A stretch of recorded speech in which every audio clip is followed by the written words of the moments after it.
branding the 2025 national budget as the most corrupt budget ever passed in the history of Philippine Congress. I call on this august chamber to restore the trust, the confidence, and the integrity of the entire budget process.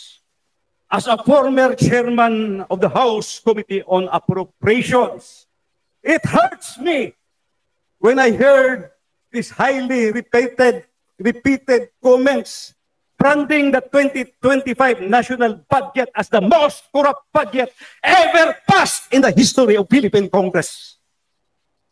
I urge my colleagues, let us not allow short-term expediency or political calculations to compromise the hard-won health rights of our people.